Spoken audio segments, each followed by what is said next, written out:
kita semakin sering bertemu dengan kimia ini, apalagi lalu saya di akademisi ya yang kerjanya itu belajar. Untuk calon mahasiswa kimia baru, Fakultas Matematika dan Ilmu Pengetahuan Alam Universitas Tanjung Pura, biar makin semangat belajar dan menekuni bidang ini, Bu. Selamat datang, selamat bergabung gitu ya. Ya sama sih kayaknya, kalau nanti sudah bergabung di rumah kita, ayo kita isi prodi kita ini, jurusan kita ini dengan yang terbaik dari diri kita gitu. Kita harus terus berusaha supaya kita bisa berhasil.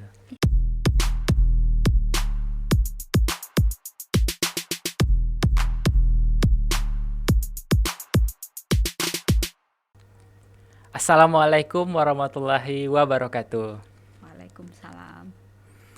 Selamat datang kembali di podcast Bincang Kimia episode ketiga bersama saya Robi Aryansa selaku pengurus Himpunan Mahasiswa Kimia Fakultas Matematika dan Ilmu Pengetahuan Alam Universitas Tanjung Pura periode 2022-2023. Untuk mengupas tuntas tema podcast kita pada kali ini. Nah, pada podcast kali ini kami akan membahas tentang fakta atau hoax kimia itu sulit. Bersama narasumber yang sangat luar biasa, yaitu dosen kimia Fakultas Matematika dan Ilmu Pengetahuan Alam Universitas Tanjung Pura, yaitu Ibu Imelda Silalahi, SSI MSI PhD. Halo.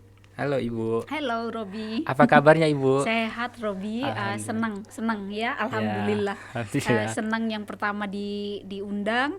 Tadi senang yang kedua disebut luar biasa, kayaknya itu bisa ya Bu, Ibu sudah di gambaran kami Ibu tuh sangat luar biasa Bu. Wow. Setiap Ibu mengajar kami di kelas saat Ibu, kami sangat melihat suka Ibu berbicara gitu Bu. Jadi kami sangat Ibu sangat luar biasa Bu. Aduh, terima kasih, itu jadi beban loro. Iya. Jadi beban, tapi terima kasih banyak. Oke. Right. Saya mengucapkan terima kasih kepada Ibu sudah mau menyempatkan diri untuk bincang-bincang tentang kimia nih Bu. Sulit atau tidak nih Bu kimia nih Bu? My pleasure. Nah, sebelum itu mungkin saya mempersilahkan Ibu dulu untuk memperkenalkan diri. Oke, baik. Terima kasih Robi. Assalamualaikum warahmatullahi wabarakatuh. Waalaikumsalam warahmatullahi wabarakatuh. Salam semuanya. Perkenalkan, saya Imelda. Tadi Robi sudah sampaikan. Saat ini saya bertugas di jurusan Kimia Fakultas MIPA Universitas Tanjung Pura sebagai dosen. Sudah sejak tahun 2002. 20 tahun ya, 20-an tahun sudah sejak 2002 mengabdi di sini. Kalau mau lebih spesifik sedikit, banyak saya mengkaji tentang kimia anorganik. Mungkin berhenti di situ dulu kali ya, nanti lebih banyak silahkan ditanya, atau apalagi yang informasi apa ini yang Robi ingin saya sampaikan, mungkin silahkan. Mungkin boleh Bu, Ibu jelaskan dulu Ibu di kimia itu sebagai apa gitu. Oke. Di kimia, selain sebagai dosen, saat ini saya ditugaskan oleh universitas untuk memanage sebagai ketua program studi program S1 kimia. Itu sudah sejak tahun 2018, ditugaskan sudah di periode kedua, itu mungkin nanti sampai tahun 2026. Robi. Yang lain apa ya? Kayaknya itu dulu ya. Oke Bu, siap. Boleh kita lanjut nih Bu? Boleh, silakan, Bu, silakan Rob. Nah, pada kesempatan ini saya ingin mengajak Ibu nih untuk mengulik atau membahas terkait apakah benar kimia itu sulit. Temanya itu ya? Iya Bu, temanya. Oke. Nah, ini kita harus definisikan dulu sebenarnya kesulitan ini ya. Sulit ini dari sisi mana gitu? Sulit apakah karena materinya abstrak misalnya, atau ada banyak persamaan matematika yang harus diturunkan, rumit gitu, tetapi kalau saya mungkin terminologi yang tepatnya adalah harusnya menarik mungkin, atau menantang mungkin ya. Jadi bukan disebut sulit gitu. Menantang kalau saya. Karena cukup abstrak ya. Pada saat kita belajar kimia, yang kita pelajari kan materi ya. Jadi apa aja gitu materialnya, ya udara yang kita hirup ini, mic yang sedang di depan saya ini misalnya, ini yang kita pelajari gitu. Bukan warnanya saja gitu, tetapi ini materialnya apa misalnya. Kalau ini dari plastik misalkan ya, kalau plastik apa, sebagai orang kimia hidrokarbon misalnya ya, hidrokarbon, oh ya ada hidrogen ada karbon. Nah nanti hidrogen dan karbon nggak berhenti di situ juga misalnya, apa hal yang lebih kecilnya, sehingga memang mungkin tidak mudah gitu ya, tidak mudah, tetapi itu menantang dan menarik kalau buat saya itu, karena kita belajar properties material gitu, dan material itu anywhere gitu, di mana-mana gitu, termasuk badan kita ini ya, ini juga material. Jadi seharusnya mungkin termnya adalah menantang, Robi. Oke, berarti kimia ini ada di kehidupan kita ya, Bu? Yes, exactly. It's everything what we are facing now gitu. Kita sendirinya juga gitu. Kalau mau bicara, saya badannya terdiri dari sel-sel gitu ya. Ya, tubuh misalnya anatomi ada organ. Nah, organ ini ada sel gitu ya, yang paling kecilnya sel. Kalau kita bicara sel, nanti kan molekul apa ada di sana. Nah, ya, Bu. 80% kandungan sel misalnya adalah H2O, air. Nah, lalu kita sama orang kimia, oh itu H2O rumusnya gitu kan ya. Oh itu ada O dan ada H gitu kan ya. Ada strukturnya. Oh kalau O terdiri dari 8 elektron. Kira-kira kan kita lihatnya ke situ. Jadi mungkin menantang, tetapi itu sangat doable, bisa sangat mudah akhirnya sebenarnya. Memang ada dasar-dasar yang kita harus tahu ya. Contohnya kalau orang kimia, even mungkin nggak tahu di SD ini sudah mulai dikenalkan atau tidak, tabel periodik unsur itu ya menjadi semacam buku gitu ya. Jadi kalau perlu ditempel gitu kan, dibawa-bawa kemana-mana. Itu to start sebenarnya. Jadi membiasakan diri dengan memfamiliarize unsur-unsur dan simbol-simbol gitu. Jadi molekul itu terdiri dari unsur-unsur yang ada simbol-simbolnya itu dulu. Jadi jangan asing sama C, T, I, F, E gitu kan ya. To start. Nah, nanti kemudian kan kita bisa mengupas ini C apa gitu. Oh iya C. Kenapa kok dia berada ditempatkan di sini, di sebelah kiri dan di sebelah kanan misalnya. Jadi dari situ ya kita startnya kalau mau lebih detail gitu kan ya. Lalu nanti ini menyusun molekul, lalu senyawa, lalu makromolekul gitu, sehingga itu menjadi menarik. Tuh startnya dari sana. Lalu nanti ke propertiesnya gitu. Properties ini bisa properties fisik dan properties kimia gitu. Properties fisik misalnya titik lelehnya gimana gitu, mudah meleleh enggak H2O gitu misalnya ya. Jadi ada perubahan fasa misalkan, kalau kita boil, oh iya ini akan berubah menjadi uap gitu. Jadi ya itu ada simbol yang mungkin tidak familiar dengan kita, tetapi sangat bisa kita familiarize gitu ya. Peganglah itu tabel periodik unsur, baru nanti kita lebih kecil dari tabel periodik unsur ini kemana? Oh atom. Lebih besarnya oh penyusun molekul, penyusun senyawa gitu. Baru kita nanti pergi ke yang lain. Molnya berapa, ini berapa masanya gitu kan ya. Reaktivitasnya bagaimana, persamaan reaksinya bagaimana gitu. Tetapi to start we familiarize ourselves dengan those simbol, dan itu tahu ini secara umum mau ngomongin apa gitu. Jadi kalau kita bicara ngomongin semua aspek-aspek material dalam di hidup kita ini, akhirnya kan itu menjadi menarik gitu. Ya. Oke, Bu. Nah, lanjut nih, Bu. Sebelum itu saya penasaran nih, Bu. Kenapa Ibu memilih kuliah di jurusan kimia? Oh, itu zaman dulu itu ya. Ya, kita. Itu ini nanti kalau di nostalgia nih, Bu, mengingat-ingat. Nostalgia. Iya, ini kan harus jujur ya. Dan saya masih ingat, I'm not gonna make up a story gitu. Jadi dulu motivasi saya adalah yang penting kuliah di perguruan tinggi negeri. Iya. To be honest. Sama Bu, saya juga dulu gitu, yang penting kuliah dulu nih. Kuliah dulu, ya kan? Dan kuliah dulu itu kan kemudian pilihannya perguruan tinggi negeri atau swasta kan begitu ya. Jadi zaman saya dulu Saya S1 itu tahun 1994, belum lahir kan? Iya, belum, Iya, Bu. tahun 1994 saya mulai. Jadi saat itu uang kuliah di negeri itu jauh lebih murah dibandingkan kalau Sekarang, swasta. ya. Tetapi sangat kompetitif, agak sulit masuk. Kalau saya cita-citanya samalah dengan yang lain, mau jadi dokter lah, mau jadi astronot gitu ya, tinggi gitu. Yeah. Tapi sadar diri juga, ini saya bisa masuk kemana gitu kan ya. Lihat passing grade, oh kayaknya kimia oke lah gitu ya. Jadi penting masuk perguruan tinggi negeri. Masuklah itu saya di kimia, lalu saya juga lihat senior saya dulu waktu SMA masuk di kimia, oh ternyata bisa gitu. Jadi kalau di awal jangan-jangan ini sama hampir semua yang lain juga ya, bukan karena ketertarikan ke kimia, enggak juga gitu. Yang penting saya kuliah gitu. Nah, tapi kemudian itu tumbuh kok, Robi ya.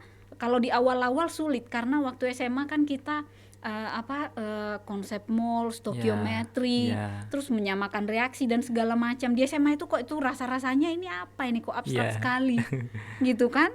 Nah, tetapi pada saat kita semakin sering bertemu dengan kimia ini, apalagi lalu saya di akademisi ya yang kerjanya itu belajar. Jadi kami ini ASN akademisi itu belajar terus.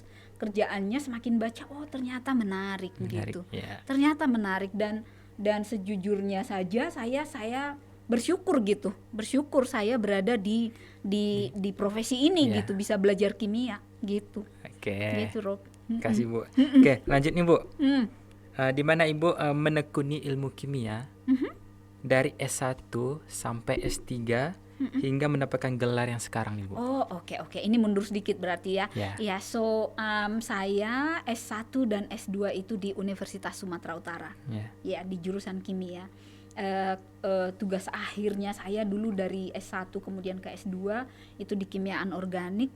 Jadi dulu saya sudah belajar polimer dengan karbon oksida gitu ya, di blend kemudian dicek physical propertiesnya. Kemudian di S2 juga sama, saya pakai katalis kemudian dilihat bagaimana aktivitasnya dalam reaksi oksidasi starch dan lain-lain. Jadi sudah di anorganik S1 S2-nya. Lalu kemudian baru saya bertugas di sini 10 tahun kemudian sesudah bertugas baru saya punya kesempatan untuk sekolah S3. Jadi S3-nya saya juga masih di bidang anorganik di University of York di UK. Nah, ini ya beruntung itu saya sangat beruntung. Udah ada tanda-tanda 10 menit lagi. Padahal kayaknya masih panjang kita mau ngomongin ya. Iya, saya harus cut di situ. Iya, jadi di University of York saya S3-nya, Robi. Iya. Nah, nih teman-teman, semoga kita bisa tertarik dan semangat. Kita harus seperti Ibu Email nih, teman-teman. Oke, Bu, lanjut nih, Bu. Iya, ayo, Rob. Melihat profesi Ibu sebagai dosen, apakah setelah sarjana Ibu memang tertarik untuk menjadi dosen atau ada profesi lain yang Ibu tekuni, Bu? So pada saat baru lulus sama motivasinya juga yang penting saya kerja, gitu. Yang penting saya kerja dan waktu saya lulus tahun 99 ya, tahun 98 akhir waktu itu kalau nggak salah banyak industri-industri yang kemudian tutup tahun 98 seingat saya. Tetapi kemudian ada kesempatan. Jadi ini kemudian saya merasa lagi-lagi tetap bersyukur ya di tahap sekarang. Jadi kalau flashback, syukurlah kayaknya kejadian itu dibuat untuk saya gitu, berkonspirasi dulu kejadian itu supaya saya ada di sini gitu. Lalu dulu ada penerimaan dosen gitu yang terpusat dan mungkin punya gagasan sendiri ya pemerintah waktu itu ya, mungkin melihat disparasi perbedaan pendidikan dan universitas di Indonesia, kemudian pemerintah punya gagasan menempatkan SDM ke arah timur. Nah, saya termasuk. Jadi waktu itu pemerintah merekrut fresh graduate untuk kemudian dijadikan dosen dengan lalu di beasiswa. Jadi S2 dulu saya adalah beasiswa pemerintah gitu. Jadi motivasi awal adalah yang penting saya bisa bekerja. Tapi lalu ada kesempatan itu dan kemudian saya ambil. Dan ya itu alhamdulillah bersyukur saya diterima gitu ya. Jadi lalu disekolahkan sampai S3 pun saya disekolahkan dan menikmati gitu ya, menikmati men-share pengetahuan itu gitu. Jadi ya enjoy gitu dengan yang sekarang gitu Robi. Jadi kalau memilih pekerjaan dulu waktu saya kimia saya mikirnya saya mau di industri nanti gitu. Iya. Mikirnya itu kan gitu, nanti saya jadi quality control di lab lah. Tapi kalau sekarang saya syukurlah saya ada di sini gitu. Iya. Bukan bilang ya jangan ke quality control, bukan bilang gitu. Itu juga menarik gitu Iya, kan. Bu. Itu juga menarik. Pasti setiap orang punya passion masing-masing. Masing-masing. Iya, Ya. pasti punya passion dan nanti akan apa ya? Kalau saya melihat kalau ada kesempatan ambil, lalu lakukan yang terbaik dari diri kita, itu nanti kita akan ditempatkan gitu. Akan ditempatkan di posisi yang memang paling pas buat kita. Jadi saya balik lagi itu kalau flashback, saya kemudian bersyukur gitu. Kayaknya dulu itu untunglah kok jadi untung Krismon kan jadi salah gitu kayak. Untunglah waktu itu tidak banyak industri yang sedang menerima pekerja baru, lalu pemerintah mengadakan program, lalu saya bisa melamar jadi dosen di sini gitu. Jadi ya itu sih ceritanya Robi ya. Nah, sudah bertahun-tahun itu akhir-akhirnya kalau kita lakukan, kadang-kadang kita berada di suatu posisi yang kita belum paham saat itu gitu. Tapi ternyata itulah yang terbaik di akhir baru kita lihat. Syukurlah waktu itu saya seperti itu gitu ya. Syukurlah waktu itu saya nggak lulus di kedokteran misalnya, lulusnya di kimia gitu kan. Jadi ada di posisi sekarang. Ya. Oke, lanjut nih Bu. Yuk, masih ada waktu kita? Oke, ayo Rob. Oke.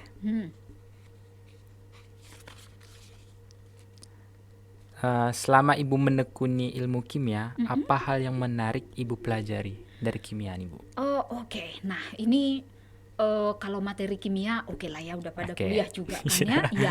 Tapi yang paling membuat saya menikmati ada di kelas adalah bagaimana ternyata ilmu kimia itu sangat berelasi dengan kehidupan kita sehari-hari. Benar. Ya, betul benar, ya. Bu. Udah dapat itu ya. Sudah Bu. dapat ruh itu gitu Sudah, ya. Bu. Nah, itu sangat menarik pada saat kita bicara lagi-lagi tadi material, senyawa, molekul, elektron. Ini semua kan berperilaku gitu ya. Nah, perilaku yang kita pelajari di kimia itu juga relevan dengan kehidupan kita sehari-hari, even kehidupan sosial. We name lah itu ya, densitas elektron, kalau kaya elektron dan miskin elektron gitu-gitu ya. Jadi kita harus ada pada titik tertentu di karbon misalnya, supaya kita bisa berperan sebagai penarik elektron atau penyumbang elektron gitu-gitu ya. Nanti kalau tetangganya penarik elektron, jadi elektron donating atau elektron withdrawing group misalnya. Nah, itu kan semua berkaitan dengan kehidupan kita sehari-hari, bagaimana kita berinteraksi satu dengan yang lain. Dan tapi kemudian saya berpikir ya juga sih ya, karena kan kita ini juga tersusun atas elektron, atas molekul gitu. Jadi perilakunya itu harusnya jadinya sama gitu kan ya. Iya, nah itu paling menariknya. Kalau materi yang paling menarik, semuanya menarik sih. Lagi-lagi karena mungkin semakin lama kita kan semakin tertarik dengan kehidupan sosial ya, kita dengan orang lain, jadi kita dengan teman bagaimana. Buat saya pelajaran termodinamika itu sangat menarik ya, termodinamika. Ya, jadi pada saat kita bicara entropi misalnya ya, energi bebas Gibbs, yang mana yang favorable dan yang tidak favorable. itu menarik. Ya, kalau yang teori-teori lain mungkin simetri ya, itu menarik kalau di anorganik ya, jadi reaktivitas. Poinnya adalah itu menjadi menarik karena itu relevan, berelasi dengan kehidupan kita sehari-hari. Jadi itu yang kemudian membuat saya sangat menikmati berada di kelas, menikmati belajar, dan semakin kita membaca semakin banyak nggak tahu juga. Ini menarik juga gitu. Tapi yang membuat kita semakin tertarik itu saya rasa adalah apakah ini berkaitan dengan kehidupan kita. Ya, itu jadinya Rob. Oke, Bu. Nih, Bu, lanjut Ibu. Yuk. Apa kiat-kiat atau yang cara harus dimiliki mahasiswa agar bisa memahami ilmu kimia sehingga belajar kimia itu menjadi menyenangkan? Oke, persisten. Tips nih, Bu. Persisten. Kalau saya sebutkan persisten. Oke. Iya, persisten itu apa ya? Terus menerus gitu, nggak menyerah gitu. Kalau sulit, pasti sulit. Iya, semua yang abstrak itu sulit gitu. Perut juga sakit, ini ngomongin apa ya, nanti di kelas itu ngantuk. Yes. Ya ngantuk itu bukan karena mau tidur, enggak, karena yang diomongin tuh nggak nyambung, jadi otaknya nih lagi mikir nih ngomongin apa ibu ini gitu ya. Iya Bu. Tetapi persisten, terus jangan menyerah, itu kalau saya bilang, dan keep doing it gitu. Kalau misalnya sekarang masih sakit perut, untuk nurunin rumus-rumus diamin dulu, nanti duduk lagi, terusin lagi, lanjut lagi gitu. Jangan menyerah ya Bu. Jangan menyerah. Nggak ada, kalau buat saya begitu kalian masuk ke kelas, begitu ada di universitas lolos, ini kan seleksi gitu ya. Begitu itu lolos, buat saya udah sama semua kemampuannya. Jadi nggak ada lagi saya waktu itu skornya lebih tinggi, itu udah nggak ada.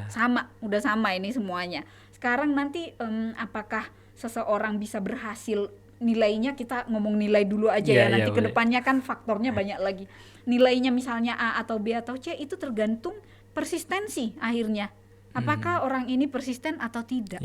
Gitu. Jadi dan ini, satu, jangan menyerah, dua, critical. Jadi kita itu harus berpikir kritis dan detail. Jadi critical dulu, ibu ini ngomong apa?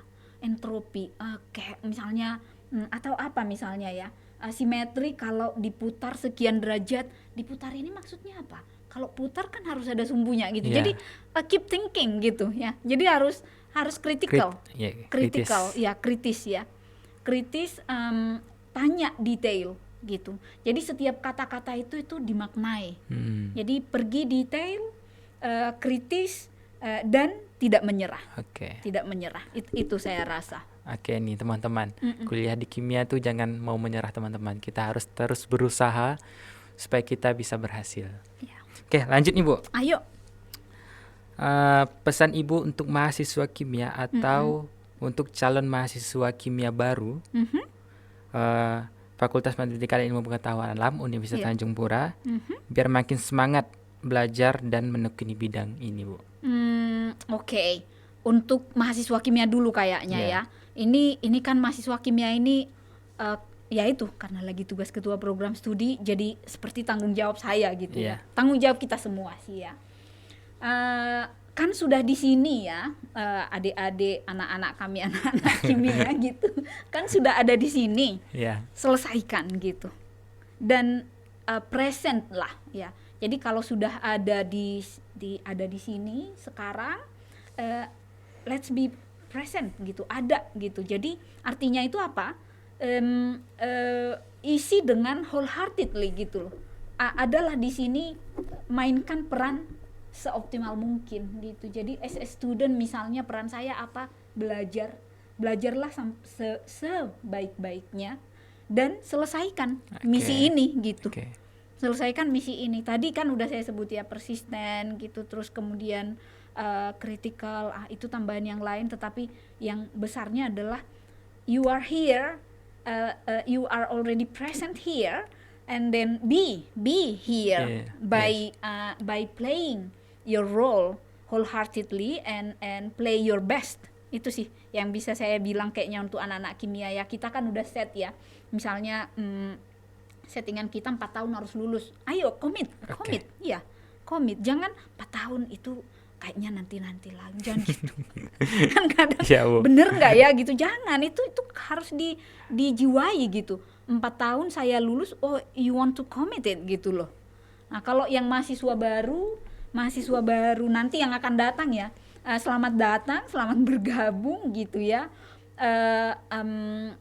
Ya sama sih kayaknya, kalau nanti sudah bergabung di rumah kita, ayo kita isi prodi kita ini, jurusan kita ini dengan yang terbaik dari diri kita gitu ya. Jadi dengan belajar sebaik-baiknya kita menyumbang sebenarnya ya, menyumbang ke jurusan, ke prodi.